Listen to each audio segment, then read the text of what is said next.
விஸ்வகர்மா சமுதாய மக்களின் திருவிழாவான விஸ்வகர்மா ஜெயந்தி விழாவை முன்னிட்டு அச்சமுதாய மக்கள் பேரணியாக சென்று விஸ்வகர்மா உருவ சிலைக்கு மாலை அணிவித்து மரியாதை செலுத்தினர்.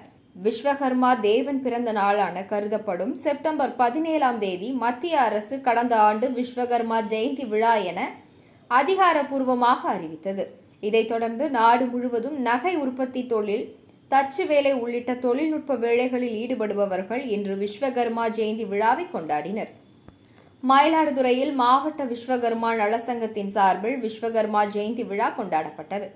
அச்சங்கத்தினர் மேளதாள வாத்தியங்கள் முழங்க பேரணியாக சென்று ஜெயந்தி விழா கூட்டம் நடத்தினர். முன்னதாக அவர்கள் விஸ்வகர்மாவின் உருவ சிலைக்கு மாலை அணிவித்து சிறப்பு வழிபாடு மேற்கொண்டனர். இதில் ஏராளமானோர் கலந்து கொண்டனர்.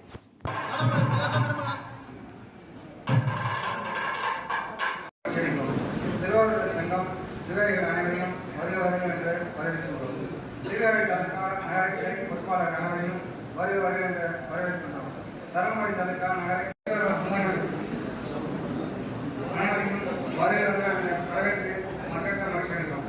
ஆண்டுதோறும் செப்டம்பர் 17 விஸ்வகர்மா ஜெயந்தி விழாவை மயிலாடுதுறை விஸ்வகர்மா சங்க சார்பாக வாழ்த்துக்களையும் பாராட்டுகளையும் தெரிவித்துக் கொள்கின்றோம். மற்றும் இரவாஞ்சேரி, திருவிடைக்கழி, சங்கரம் முதல் நெடுவாசல் விஸ்வகர்மா சொந்தங்கள் அனைவரையும் வாழ்வாதாரத்தை பெற்று ஏற்பாடு செய்திருக்கிறோம். சங்க